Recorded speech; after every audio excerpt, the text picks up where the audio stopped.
Prescott City Manager, Mr. Michael Lamar. Mr. Lamar has been our city manager since October of 2016.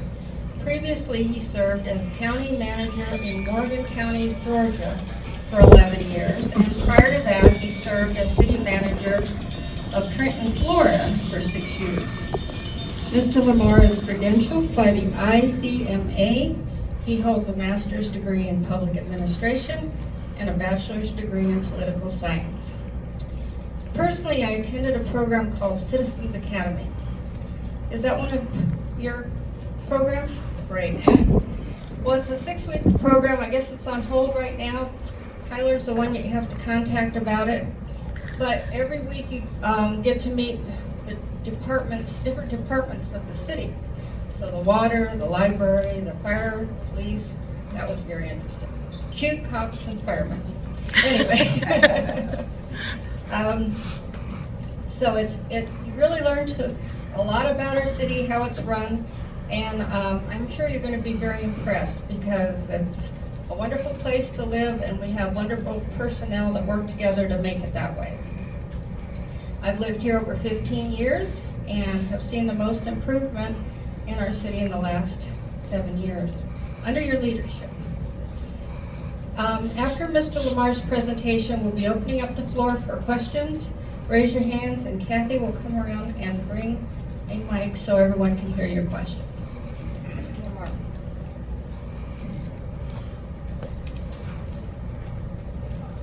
It's on.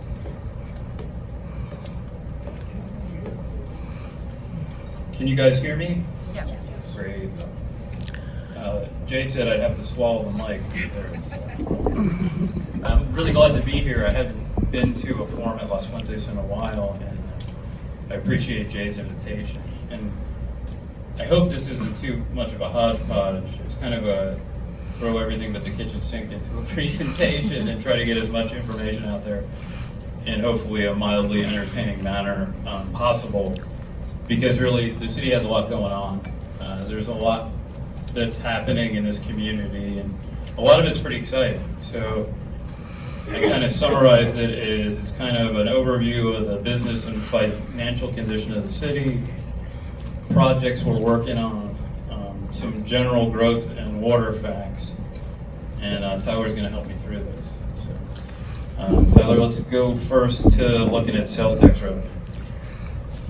Going into the pandemic, we had a lot of concerns. I'm sure you in your own house had some concerns as well about what was going to happen to the city's revenue, especially in a community that is so sales tax dependent. So much of sales tax is related to visitorship. It really was an unbelievable year in terms of sales tax revenues. And obviously, some sectors took a real hit, and I don't want to minimize the impact and pain they felt.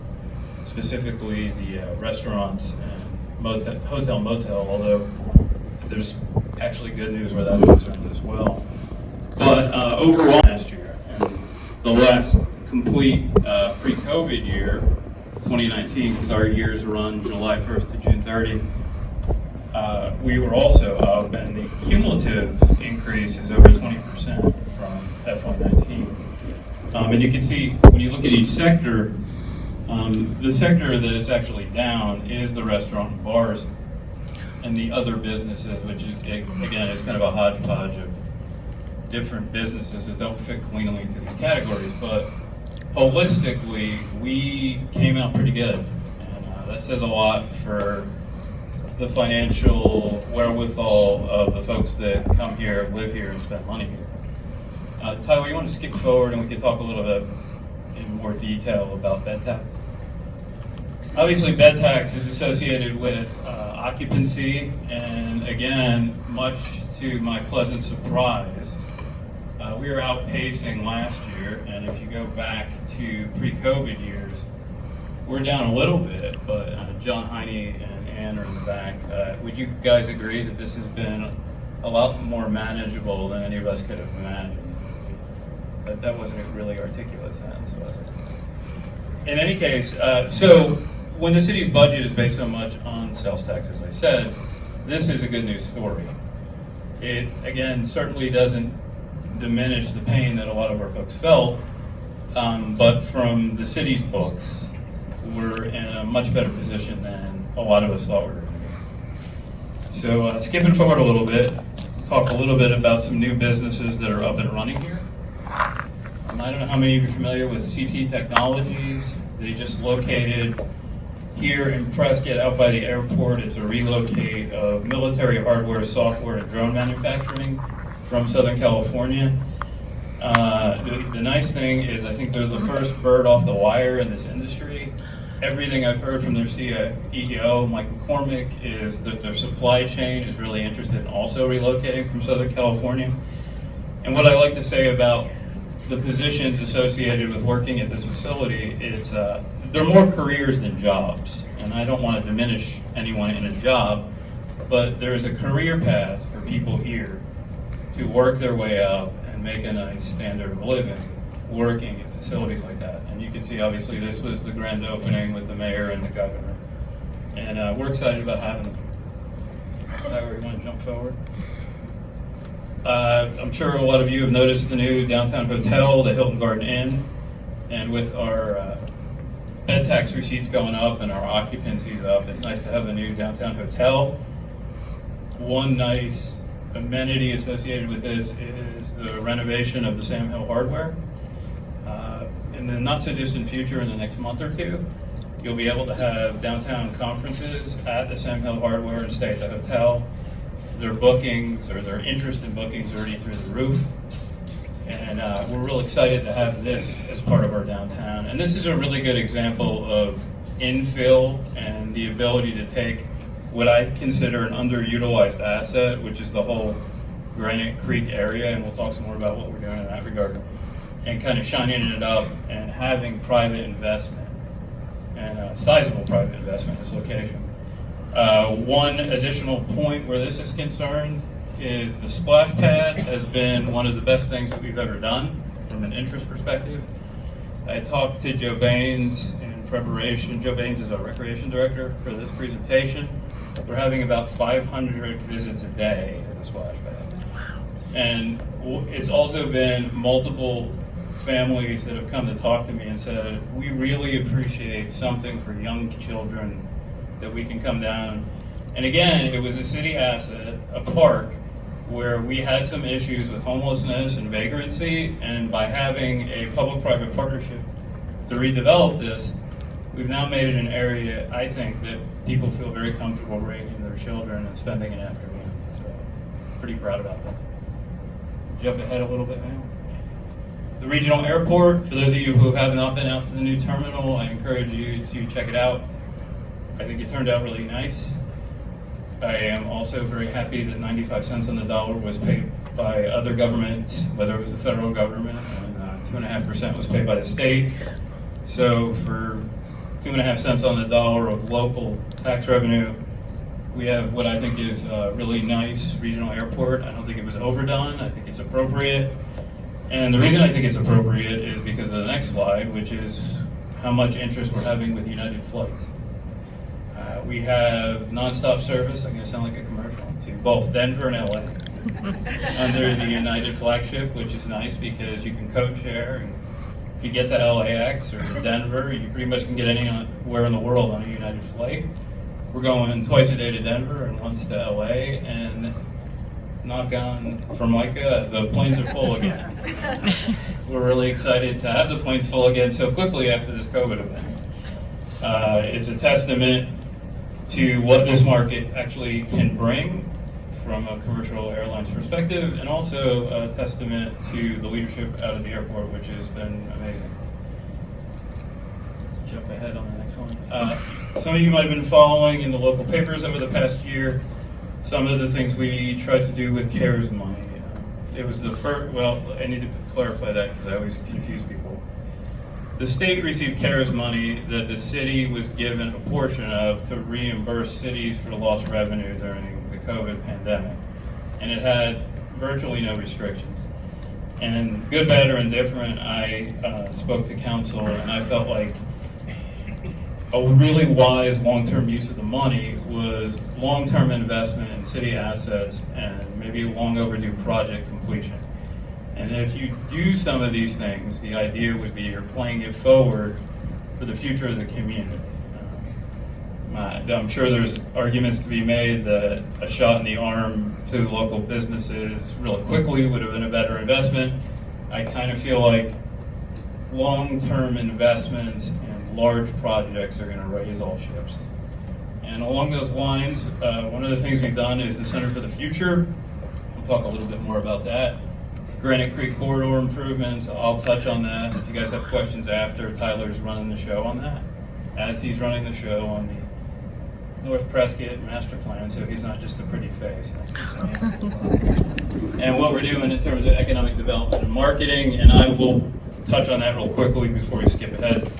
I felt like there was an artificial disconnect between our tourism marketing and our economic development business placement or relocation marketing. And the reason I felt like that is, raise your hand if you visited here first before you became a resident. Okay?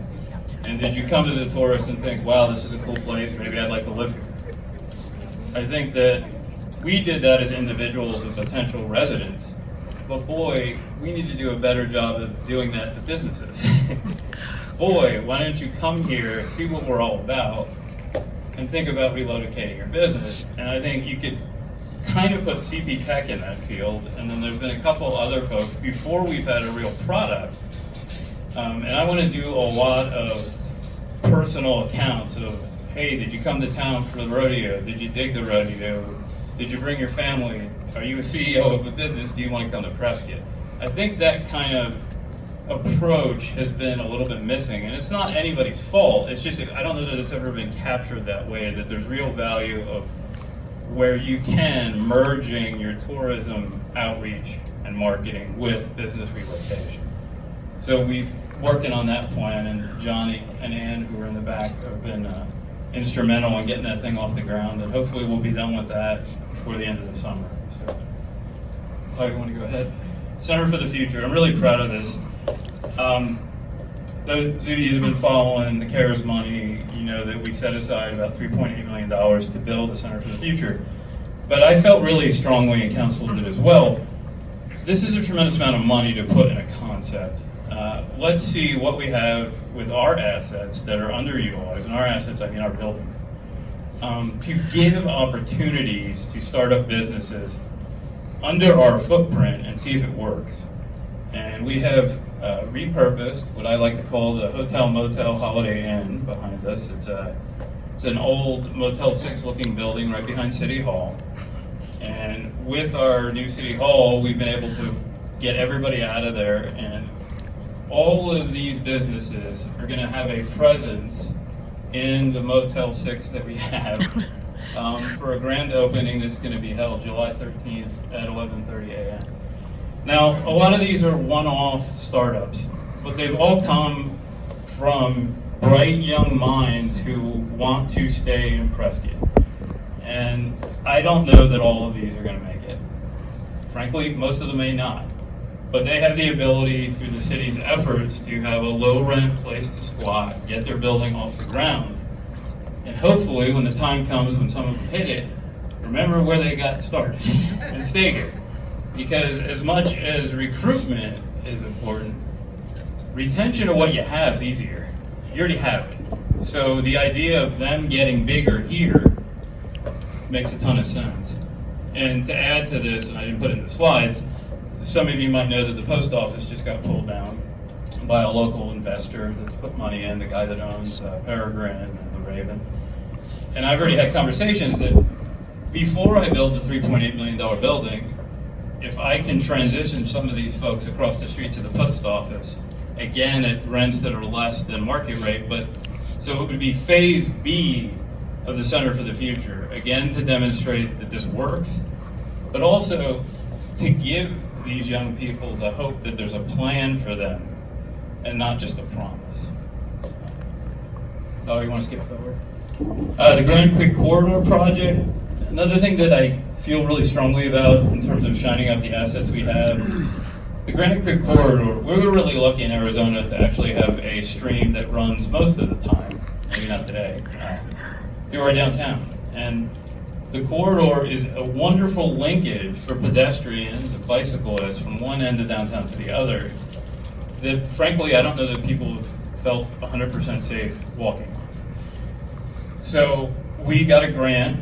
What entity gave us the grant? What am I going to get? For the master plan? Yeah. It was the state water protection. State Water Protection Fund to improve the trail, to improve the amenities along the creek. And the other thing I'm trying to do is the businesses along the creek, and you're starting to see this, and I think Founding Fathers is a good example. I want everybody along it to own their backyard. In other words, if you can have a back patio facing the creek, and that's a good place for you to have, outdoor dining and the like, that's a really cool amenity to shine up this downtown. So I think that us investing this way with the grant and with the money from CARES, you really are playing forward something the city already has and maybe hasn't focused as much attention on as it needed to. The new city hall. Let me give you a little background about how we got to this point. And it's an interesting, in my mind, how the catalyst to get to where we're doing this is. It's twofold. We are all over the place in downtown. We have facilities on Virginia Street. We have facilities downtown.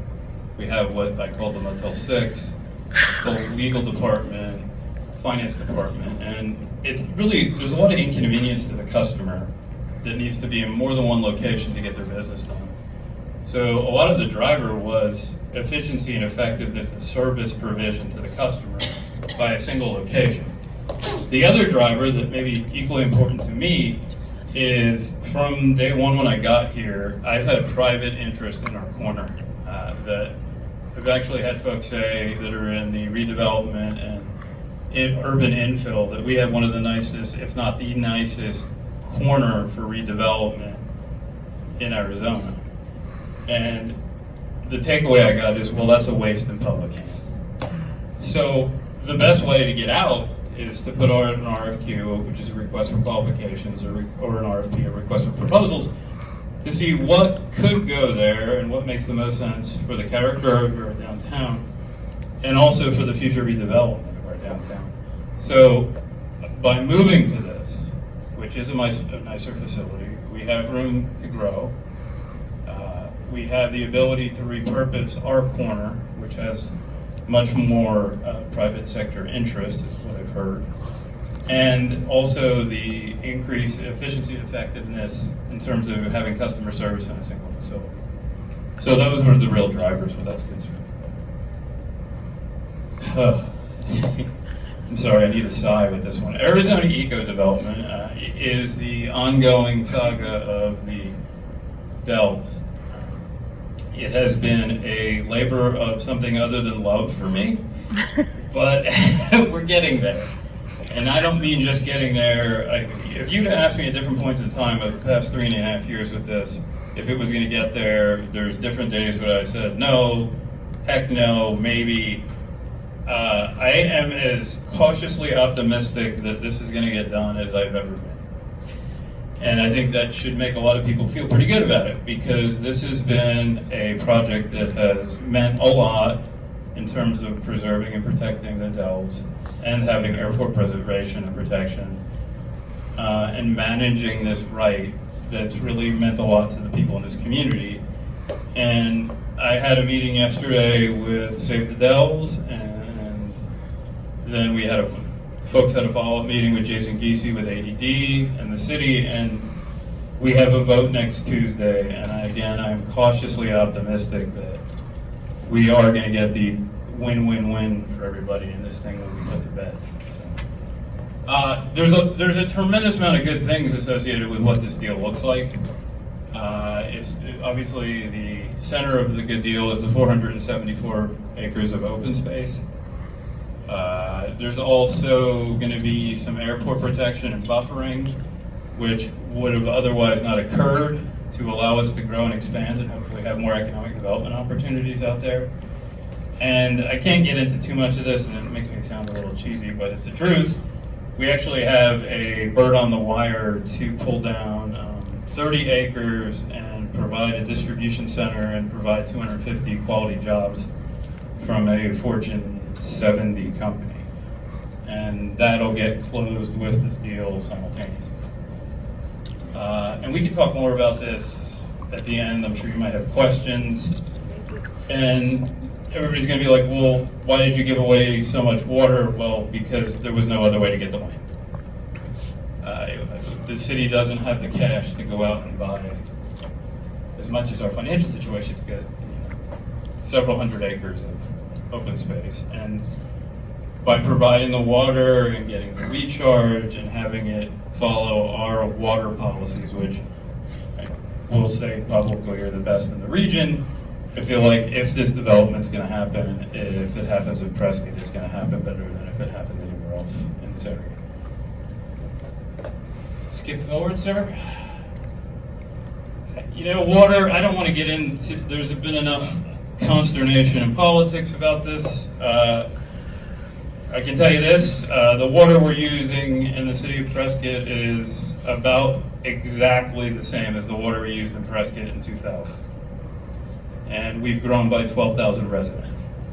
So, how does that happen? Well, I'd like to take 100% credit, at least since I've been here in 2016, but I can't.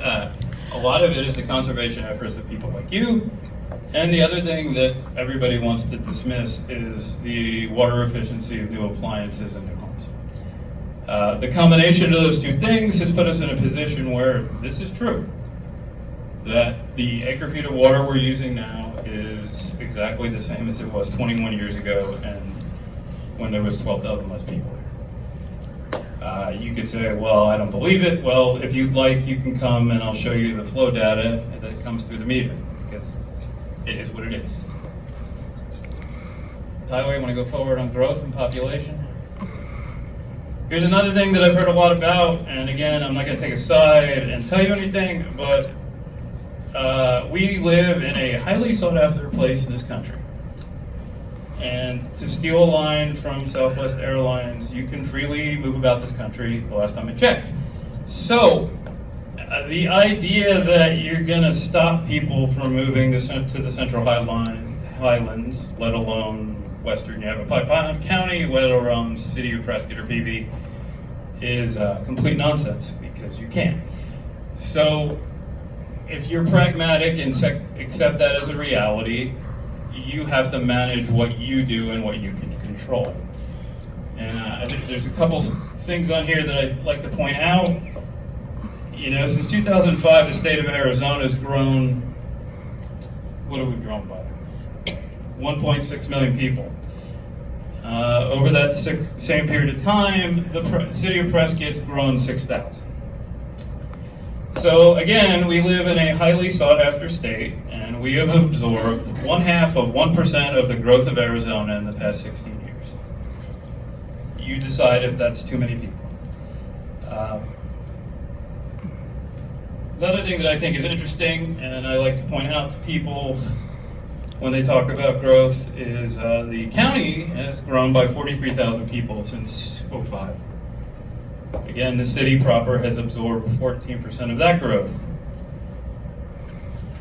The one issue that I have with a lot of the dialogues is, you know who stops growth? Islands. Because the alternative is the water. We don't live in that environment. We live in other jurisdictions who have a different approach to growth and development, as you can see by some of the data here. I don't really believe, and I haven't since I got here, that the city putting arbitrary barriers to market entry up stops one more person from moving to this region from Anaheim, California. If they can't find a house here, they move next door. I'm sure that there's some of you in the audience who disagree with that, but I think that that's the cold hard facts based on these growth and development patterns. So, what does that mean? Well, does it mean you just give up and throw up your hands? No. You do the best job with the hand you've been dealt, and you do it better than the people around you. But you don't stop it, because that's not realistic. Next slide. This is exciting. This is a slide of every new business coming to this area who's pulled a permit to start moving since the 1st of January. About a third of these were in stop and wait and see mode because of COVID, and every one of those that was in stop and wait and see mode has restarted. This demonstrates a healthy, vibrant community that's progressing and moving forward in my mind. So yeah, that was an opinion. I apologize for that. Want to go to the next one, sir? And finally, here's some information from the chamber about the business health and climate and well-being. Year to date, they have 83 new members. The retention rate has been 94%. They have 960 members total, and they've had 23 ribbon cuttings so far. So it's not just people moving here, it's business startups.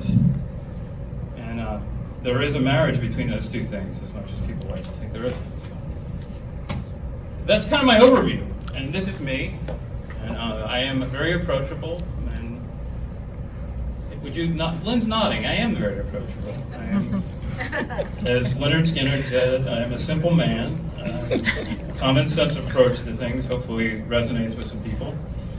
And I am willing to listen to others' opinions, and I have changed my opinion very often based on listening to other people who know more than I do.